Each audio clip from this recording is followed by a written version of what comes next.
This is from a presentation about how to plan cities better in the Gulf. The good ideas are a trade secret, but I thought it would be fun to show you the slides about the problems. Even more so because politicians and advisors in some other places tend to forget how bad things can get when you don't plan, or don't plan well. We'll talk about why the Gulf countries, and especially Dubai, have bad city plans. The first is to build, without thinking about water, electricity, jobs, services, or transportation. In the same way, work areas are often far from where people live.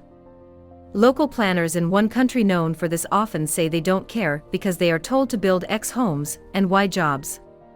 Things are worse in sectoral ministries, but in cities with commissions set up to do integrated planning, things are changing quickly. And the second is, if you build it, they will come. In Dubai, the world development was probably the worst example of this. A group of man-made islands that are meant to be resorts, but have no infrastructure. Each one would be impossible without reserve osmosis, district cooling plants, etc., which would be too expensive to build on small islands.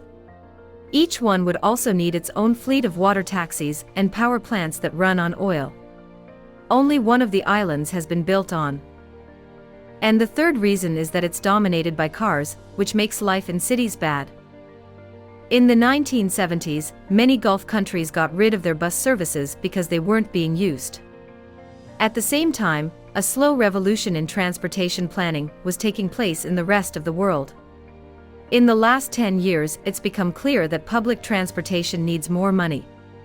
But the fact that cars took over cities and their infrastructure remains.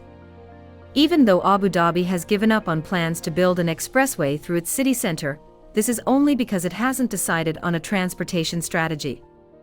Meanwhile, One Emirates still plans to build a 1960s-style motorway through its best park and main city center, sending traffic to the busiest road in the Middle East.